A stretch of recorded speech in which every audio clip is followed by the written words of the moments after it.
नमस्कार। दिवाली की आप सबको हार्दिक शुभकामनाएं। आने वाले छठ पर्व की भी शुभकामनाएं। और मैं एक बार फिर आपके सामने सुमन सिन्हा हाजिर हूँ स्टोरीज़ के साथ, कहानियों के साथ, ऐसी कहानियों के साथ जो आम हैं मगर कुछ सोच के बनाई गई हैं, कुछ सोच के बताई जाती हैं।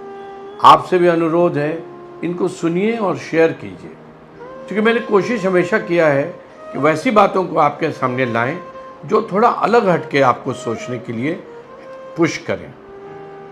आज की पहली कहानी मैं शुरू करता हूं इस बात से कि हमारे देश को कहते थे सोने की चिड़िया। एक ज़माने में हिंदुस्तान को कहते थे सोने की चिड़िया। तो अभी एक इतिहासकार से मेरी मुलाकात हुई तो मैंने उनसे ये पूछा कि अगर हमारा देश सोने की चिड़िया था तो यहाँ इतनी गरीबी की फोटोग्राफ्स क्यों हैं। तो उन्होंने इस बात को क्लैरिफाई किया कि एक्चुअली में समाज में डिवीज़न बहुत स्ट्रॉन्ग था। जो रिच थे वो बहुत रिच थे, मर्चेंट्स और राजघराने के लोग, ये बहुत रिच थे। और दूसरी तरफ पुअर लोग भी थे जो आम जनता थे। तो आम जनता सारे समय काम करती थी, टैक्स देती थी, और उसकी वजह से राजा और मर्चेंट्स की जेबें भरी रहती थी और वो ज़िंदगी का मज़ा लेते थे। ये हिंदुस्तान की कहानी उन्होंने मुझे पहली बार बताई, जो मैं नहीं समझ पा रहा था कि सोने की चिड़िया और साथ साथ गरीबी दोनों कैसे हो सकते हैं। दूसरा प्रश्न जो मेरा उनसे था कि अगर हमारा देश इतना गरीब था तो फिर ये इतने सारे आतंक वाले लोग, आतताई लोग क्यों बाहर से आते थे हिंदुस्तान पे अटैक करने? आखिर क्यों? भाई उनके पास अगर सब कुछ था और यहाँ पे कुछ भी नहीं था तो क्यों आते थे? और यहाँ पे बहुत कुछ था तो उनका आना लाजमी था। तब उन्होंने उसको भी क्लैरिफाई किया कि एक्चुअली में यहाँ की जो ज़मीन थी वो बहुत फर्टाइल लैंड था और यहाँ उपज बहुत होती थी। और यहाँ पे जो मर्चेंट थे वो बहुत अच्छा व्यापार करते थे। यहाँ बहुत सी चीज़ें ऐसी होती थी जो दूसरे देशों में नहीं होती थी। उसके साथ साथ यहाँ पे जो सनातन धर्म था, धर्म की जो शिक्षा थी वो भी बहुत अहम थी। तो मैं तब समझा कि हाँ, एंशंट इंडिया में क्या था और क्या नहीं था। अब हमने उनसे पूछा कि भाई एक बात मुझे बताइए कि आज के समय में और उस समय के समय में फ़र्क क्या है। तो उनसे बात करते हुए मैंने एक चीज़ पाया कि आज के समय में जो सबसे बड़ी परेशानी हो गई है कि हमारे देश में पढ़ाई का जो कल्चर है, जो एजुकेशन का कल्चर है, वो बहुत इंडिपेंडेंट नहीं बनाता है, सेल्फ डिपेंडेंट नहीं बनाता है। वो एक फैक्ट्री प्रोडक्ट की तरह बच्चों को बना देता है। हर बच्चे की हैंडराइटिंग आप देखेंगे कॉन्वेंट स्कूल में एक ही तरह की होती है। हर इस बच्चे को देखेंगे एक ही तरह की सोच दी जा रही है और बच्चे को एग्जैक्टली उसी सोच के हिसाब से प्रश्न पत्र का उत्तर देना है। मतलब इंडिविजुअल को इंडिविजुअल बनाने के लिए ना क्लास में प्रोत्साहन है, ना जीवन में प्रोत्साहन है। इसलिए जो बच्चे बन के निकल रहे हैं वो बहुत सेलेक्टेड बच्चे ही एम्प्लॉयबल हो पा रहे हैं और ज़्यादातर बच्चे अनएम्प्लॉयबल होकर रह जा रहे हैं। उसका एक कारण ये भी है कि माता पिता भी एम्प्लॉयबल बनाने के चक्कर में उनको जो उनकी दिशा है, उनके अंतरात्मा की चाहत है, उससे उनको दूर कर देते हैं।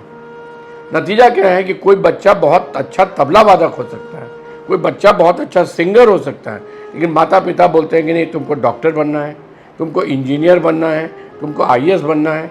नतीजा क्या है कि ना वो बच्चा की क्षमता है वो बनने की जो माता पिता चाहते हैं, और ना उसको वो किया करने की प्रोत्साहन मिलती है जिसमें वो आगे बढ़ के कुछ बन सकता है।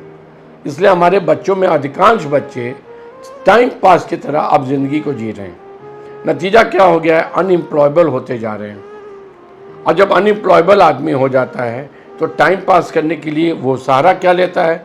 मोबाइल का, मूवीज़ का। वो एक कृत्रिम दुनिया में जीने लगता है, एक जेन्युइन दुनिया से वो अलग हो जाता है और वो उसी में अपना सच ढूंढने लगता है। वो अपने दोस्तों के साथ उसी जीवन में अपना जो भी करना होता है करता है। और एक नया स्लोगन मिल गया है, ज़िंदगी ना मिलेगी दोबारा। तो अब हर यूथ को अब ये समझ में आ गया है कि मुझे जो भी करना है मैं कर लूँ, क्योंकि ज़िंदगी ना मिलेगी दोबारा। ये उसको कोई प्रोत्साहन मिले कि तुम कुछ बन जाओ और फिर वो अचीव करो जो तुम चाहते हो, तब उसका मतलब है ज़िंदगी ना मिलेगी दोबारा का। अदरवाइज़ अगर तुमने कुछ नहीं किया तो फिर तुम्हारी ज़िंदगी में तुमको मिल भी जाए तो क्या करोगे। और ज़िंदगी ना मिलेगी दोबारा उनके लिए है जो सक्षम है, जो सक्षम नहीं है उनके लिए तो यही जीवन, यही सच है। मैं इसी से आपको एक उदाहरण दूंगा कि बच्चों को हमेशा इनकरेज कीजिए, उनको अपने क्षमता का विकास करने के लिए, जो भी उनकी क्षमता है, उनको एक हॉबी ज़रूर बताइए, अपना डेवलप करें और उस हॉबी में उनको प्रोत्साहन दीजिए। पढ़ाई लिखाई सब काम आएगा।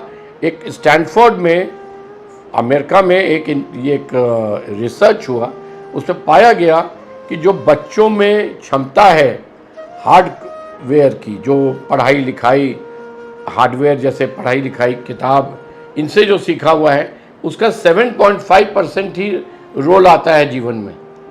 82.5% रोल है उनकी समझ का, उनके अनुसंधान करने की क्षमता का, उनके सोचने का, उनके इंटरप्रिटेशन का। उससे वो फिर आगे बढ़ पाते हैं।